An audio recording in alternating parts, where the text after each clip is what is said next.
Nadreen, Bharat के कुछ channel जिसमें बीजेपी के कुछ मीडिया आउटलेट की तरह भी काम करते हैं, उन्होंने कल से ये प्रोपेगेंडा स्टार्ट कर रखा है कि 6 जून वाली मीटिंग में इंडिया की तरफ से चाइना को इस कदर सख्त जवाब दिया गया कि अब वो डर के मारे लद्दाख से भाग रहे हैं और चाइना 2 से 2.5 किलोमीटर का इलाका छोड़ के फरार हो चुका है वहां से। ये इस कदर भोंडा और बेहुदा मजाक है जो वो अपनी कौम के साथ कर रहे हैं। आखिर इस ड्रामे की वजूहत क्या है और ऐसी क्या नौबत पेश आ गई कि इंडिया 1 महीने के बाद ये प्रोपेगेंडा फैलाना जरूरी समझ रहा है। चीन उनके बॉर्डर पे के अंदर अभी तो नहीं आया, चीन तो 1 महीने से बैठा हुआ है, तो फिर इस प्रोपेगेंडा का इस वक्त करने का क्या मकसद है? इस दिलचस्प कंटेंट देखने के लिए हमारे चैनल को सब्सक्राइब करें और बेल आइकन को जरूर प्रेस करें। देखिए, 1 महीने से ज्यादा अरसा हो गया और चाइना इंडिया के जेर कंट्रोल इलाकों में अपना कंट्रोल लेके बैठा हुआ है। इस वक्त इंडिया से भी बहुत ज़्यादा आवाज़ें आना शुरू हो गई हैं कि आखिर ये हो क्या रहा है कि हमारी फौज बिना लड़े अपने इलाके गंवाती जा रही है। मोदी के खिलाफ बहुत सी आवाज़ें इंडिया के अंदर से इस वक्त आ रही हैं। उसको दबाने के लिए जब तक ये मामला हल नहीं होता तब तक अपने एक्सट्रीमिस्ट वोट बैंक को राजी रखने के लिए एक तो ये लॉलीपॉप देना ज़रूरी था। दूसरा सबसे अहम रीज़न ये है कि अमित शाह, जो कि इंडिया के होम मिनिस्टर हैं और मोदी के बाद दूसरे नंबर पे कंसीडर किए जाते हैं, उन्होंने कुछ दिन पहले म्यूनिसिपल इलेक्शन की रैली में ये बात कही कि इंडिया के बॉर्डर अब इतने मजबूत हो गए कि कोई भी अंदर नहीं आ सकता। और फिर उन्होंने वही घिसा पिटा राग कि हमने सर्जिकल स्ट्राइक की, हमने बालाकोट पे ये किया वो किया, ये सब चीज़ें दोहराई। फिर क्या था, इस पे इनके अपने लोगों ने ही सवालात करना शुरू कर दिए कि भाईजान, 1 महीने से चाइना हमारे मुल्क के अंदर बैठा हुआ है और आप यहाँ बैठ के जो है वो फर्जी सर्जिकल स्ट्राइक और बालाकोट की बातें कर रहे हैं। उन पे तो कोई आप एक्शन नहीं ले पा रहे हैं। वहाँ बिना लड़े जो है हमारी फौज मुक्के और जूते खा के अपना इलाका उनके हवाले कर रही है, वहाँ पे आप कोई एक्शन नहीं ले पा रहे और यहाँ पे आके आप नारेबाजी कर रहे हैं और लोगों से वोट मांगने के लिए इस तरीके की टैक्टिक इस्तेमाल कर रहे हैं। लिहाजा इस तासुर को भी जाहिर करने के लिए बीजेपी ने ये शोशा अपने मीडिया आउटलेट्स में छोड़ना शुरू किया है कि 2.5 किलोमीटर चाइना इलाका छोड़ के चला गया है वापस।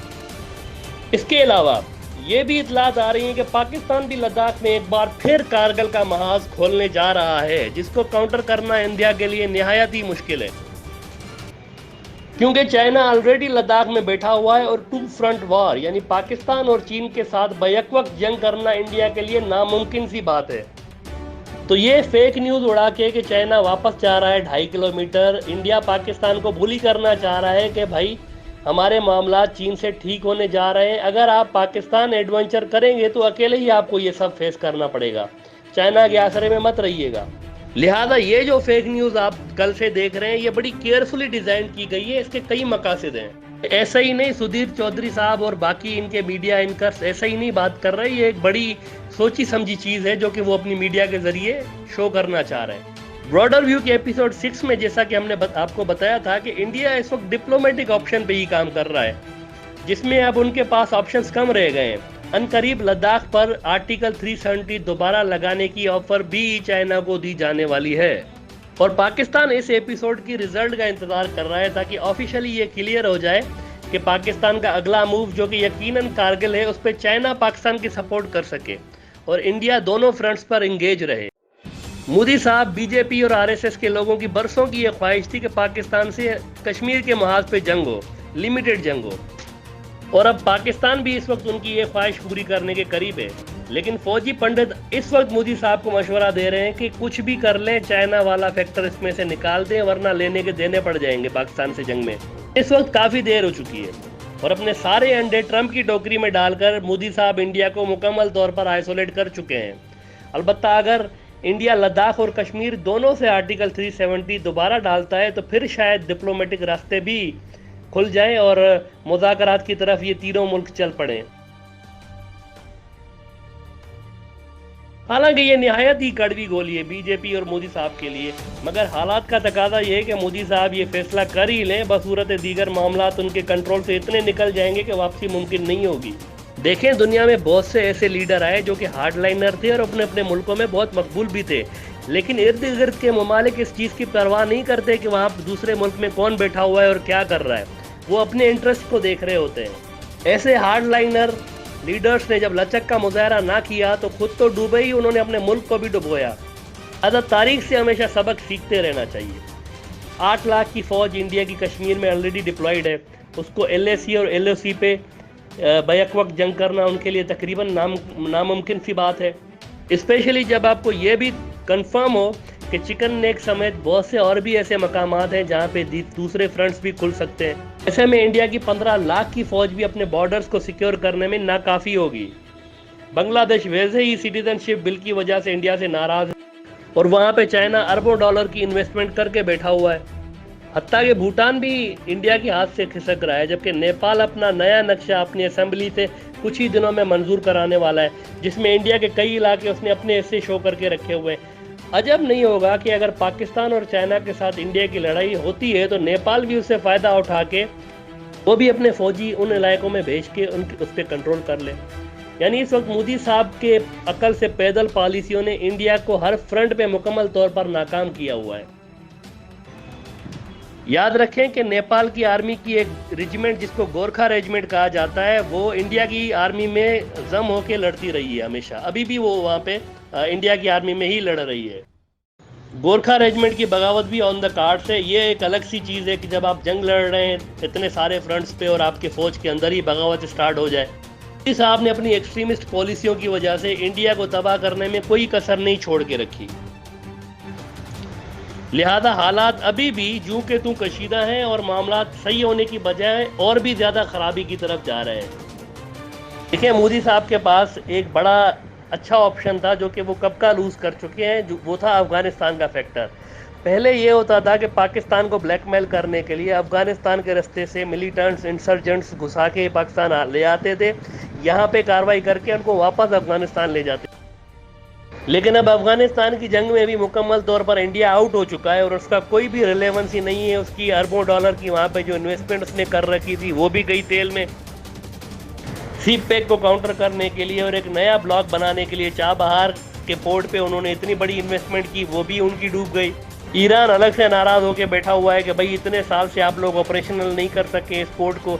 अब ईरान ये इस ऑप्शन को कंसीडर कर रहा है कि सीपैक को, यानी ये गवादर का जो पोर्ट है, इसको चाबहार से लिंक करा दे और इसको सीपैक का हिस्सा बना दे।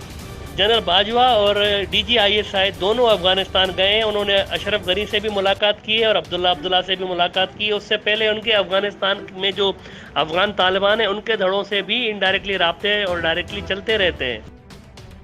इंडिया की रिलेवेंस ना बन रही है अफगानिस्तान में, ना बन रही है नेपाल में, ना बन रही है बांग्लादेश में, ना बन रही है श्रीलंका में। सारे के सारे वो अपने नेबर्स में ही आइसोलेट हो चुका है। ऐसे में कहीं से भी मदद की अगर कोई उम्मीद इंडिया को स्लाइटली हो सकती है तो वो अमेरिका से हो सकती है। और अमेरिका ने मदद ये की है कि ट्रंप साहब ने ट्वीट कर दी कि मैं सालिसी कर सकता हूँ। इतनी सारी इन्वेस्टमेंट, सरमायाकारी, एंटी पाकिस्तान लॉबी, इतने सारे इकदाम करने के बाद इंडिया को आखिर में मिला तो मिला क्या? ट्रंप साहब का एक ट्वीट। लेकिन ट्रंप साहब आजकल खुद परेशान है कि उनके मुल्क में अंदर खुद झगड़े चल रहे हैं रेसिज्म की बुनियाद पे जॉर्ज फ्लॉयड के मरने के बाद। ऊपर से उनकी इलेक्शन भी होने वाली है 4-5 हफ्ते के बाद और वहाँ पे जो बाइडन के जीतने के ज़्यादा चांसेस हैं और वो इतने ज़्यादा फ्रेंडली नहीं है इंडिया के। अब सिचुएशन इंडिया के लिए जैसे कहा जा रहा है कि वुल्फ वॉरियर डिप्लोमेसी वाली हो गई है। वुल्फ वॉरियर चाइना की एक फिल्म थी जिसमें PLA का, जो कि पीपल्स लिबरेशन आर्मी है, उनका एक साबिका अहदेदार और CIA के एक साबिका अहदेदार के बीच में लड़ाई को दिखाया गया है। PLA वाला सोल्जर CIA के सोल्जर को उसी वक्त हमेशा टारगेट कर रहा होता है जब वो इंगेज होता है, बिजी होता है कहीं पे। इंडिया भी बिजी होने जा रहा है अपने म्यूनिसिपल इलेक्शंस में और ट्रंप साहब ऑलरेडी बिजी हैं। ऐसे में वुल्फ वॉरियर वाली डिप्लोमेसी को आप नज़र में रखें। पाकिस्तान और चाइना बैक वक्त ऐसी सूरत हाल में इंडिया के साथ अपने स्कोर सेटल करने की पोजीशन में हो सकते हैं। अब दुनिया के नक्शे पे फिर से नज़र दौड़ाते हैं और देखते हैं कि मोदी साहब के दूसरे दोस्त कौन हो सकते हैं। कुछ अर्सा पहले तक मोदी साहब, अगर आपको याद हो, कि अरब ममालिक के हाईएस्ट सिविलियन अवार्ड्स लेते हुए आपको नज़र आ रहे थे। अभी वो उनकी मशहूर जो जादू की झप्पी है वो देते हुए नज़र आ रहे थे और उन्होंने ये एक तशबीह देना शुरू कर दी अपने मुल्क के अंदर कि उन्होंने बिल्कुल ही पाकिस्तान को कट ऑफ कर दिया है अरब दुनिया में और अरब अब इंडिया पे डिपेंडेंट हो गए हैं। हत्ता कि उनके सो कॉल्ड सिक्योरिटी एनालिस्ट ये भी बढ़ के मारते हुए नज़र आ रहे थे टीवी पे कि जो इंडिया है उसको अरब ममालिक के साथ फौजी कोऑपरेशन करना चाहिए ताकि पाकिस्तान मुकम्मल तौर पर नज़रअंदाज हो जाए। अच्छा, उनमें से कुछ इतने सादा लोग उनके एनालिस्ट हैं कि मक्का मदीना में जो सिक्योरिटी पैक्ट है वो भी लेने की बातें कर रहे थे, जबकि उनको ये पता ही नहीं है कि हरम पाक में नॉन मुस्लिम की दाखिला ममनू है। तो ऐसे में पता नहीं वो किस एंगल से बात कर रहे थे कि इंडिया की फ़ौज वहाँ पे जाए और पाकिस्तान के पास जो एक मुनफरद मकाम है पाकिस्तान को हरमैन मुक़द्दसा की हिफाजत का, वो वहाँ से ले ले उनसे। लेकिन यहाँ से भी मोदी साहब के लिए कोई अच्छी खबर नहीं है, बहुत ही परेशानी की बात है। क्योंकि मोदी साहब का, अगर आपको याद हो कि एक विजन था मेक इन इंडिया का, मोदी साहब और इंडियन इस्टेब्लिशमेंट ये सोच रहे थे कि चाइना और अमेरिका की तो आपस में जंग है, अब इन्वेस्टर कहाँ जाएंगे कोल्ड वार में, तो हमारे पास बहुत बड़ी अपॉर्चुनिटी है, मेक इन इंडिया शुरू करते हैं भाई, सारी कंपनियों को इंडिया लेकर आते हैं। इन गल्फ का 75% ऑयल चाइना लेता है।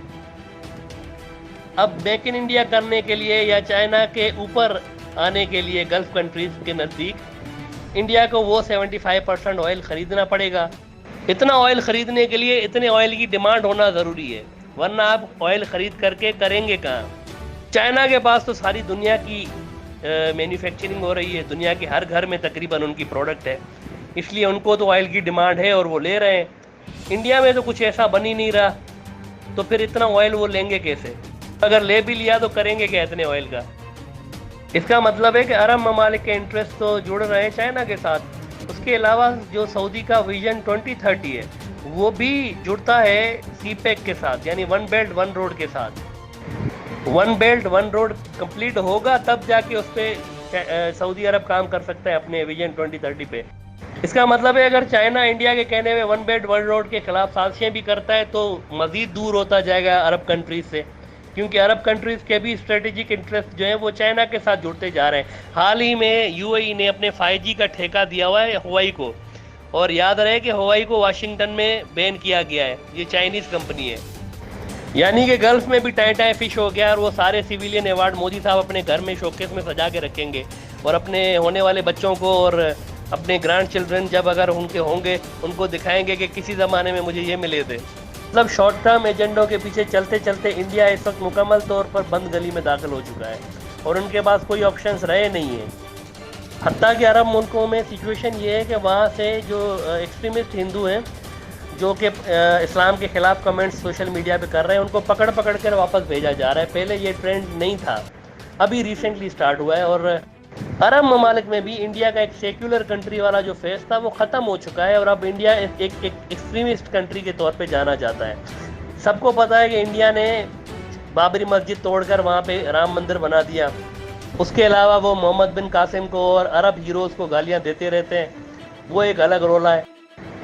बीजेपी और आरएसएस ने फॉल्स प्रोपेगेंडास के ज़रिए पीपल टू पीपल कॉन्टेक्ट्स भी अपने इतने वीक कर दिए हैं अफ़गानिस्तान और अरब ममालिक के साथ कि जब वो पाकिस्तानियों के साथ बैठते हैं तो मोहम्मद बिन कासिम को और अफ़गान जो मुस्लिम वॉरियर्स थे और जो मुस्लिम हीरोज़ थे उनके ख़िलाफ़ वो बात करते रहते हैं। इवन हत्ता कि जब इंडिया के मुसलमानों के साथ भी बैठते हैं तो उनके ख़िलाफ़ बात करते रहते हैं कि ये अच्छे लोग नहीं थे जिनको आप अपने हीरोज़ कहते हैं। लेकिन फिर जब अरब ममालिक के पास और अफ़गानिस्तान में जाते हैं तो इन्हीं लोगों की तारीफ़ें कर रहे होते हैं और झप्पियाँ डाल रहे होते हैं इनके लीडरों को। यानी कि ना सिर्फ सफारती और आलमी बिसात पे बल्कि नीचे की लेवल तक खराबी पैदा कर दी हुई है बीजेपी और आरएसएस की तंजीमों ने इंडिया के अंदर। एक वक्त था कि इंडिया के सेक्युलरिज्म की मिसाल दी जाती थी कि इतने सारे मज़ाहिब के लोग एक जगह में कैसे रह पाते हैं, जबकि वायलेंस के इतने भी इंसिडेंट वहाँ पे रिपोर्ट नहीं हो रहे। तो आज का वक्त है कि गाय के बदले में 10 इंसान मार दिए जाते हैं। हाल ही में योगी आदित्यनाथ ने कल एक बिल पास किया हुआ है जिसमें गाय की कुर्बानी या उसके ज़बीहे को एक संगीन जुर्म शुमार किया गया है। बीफ की कंजप्शन अमेरिका में बहुत ज़्यादा है। जब वहाँ के गोरे बीफ खा रहे होते हैं तो वो तो एक फ्रेंडली स्टेट है उनके लिए, लेकिन जब अपने मुल्क में या मुस्लिम मुल्क में अगर बीफ खाया जाता है तो उनके लिए वो अछूत बन जाते हैं। अगर आपको बीफ रोकना ही है तो आप पूरी दुनिया में रोकें, अक़वाम मुत्तहिदा में लेकर आएँ। एक मखसूस टेरिटरी के अंदर आप बीफ रोक रहे हैं। इससे आप अंदाज़ा लगाएं कि इंडिया का चेहरा एक सेक्युलर कंट्री से हट के अब एक भयानक एक्सट्रीमिस्ट कंट्री के तौर पर कैसे पोर्ट्रे हो रहा है दुनिया के अंदर।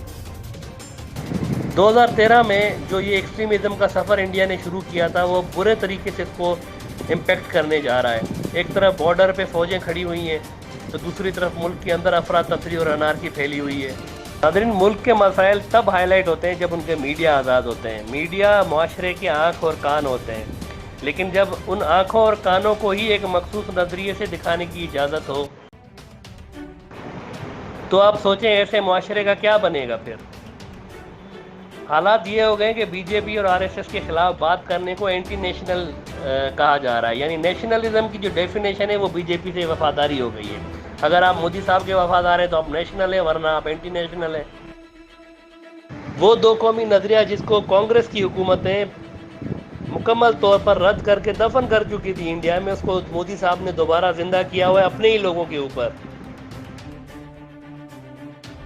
नादरीन, इंडिया एक बहुत ही ज़बरदस्त मुल्क है, इसमें बहुत ही ज़बरदस्त लोग बसते हैं, लेकिन अलमिया ये है कि उन ज़बरदस्त लोग जिनकी तादाद बहुत ज़्यादा है, उनकी जो वॉइसेस हैं, उनकी जो आवाज़ें हैं, वो उस छोटी सी जो माइनॉरिटी है, जो एक्सट्रीमिस्ट माइनॉरिटी है, उनकी आवाज़ों के नीचे कहीं दब गई हुई हैं, और सालों से ये प्रैक्टिस जारी है।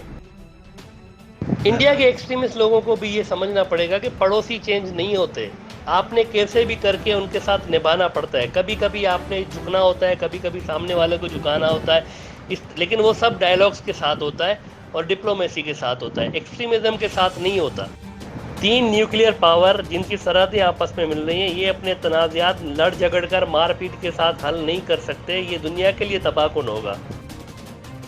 लेकिन बदकिस्मती ये है कि मोदी साहब हालात को इस नहज पे लेकर आ चुके हैं।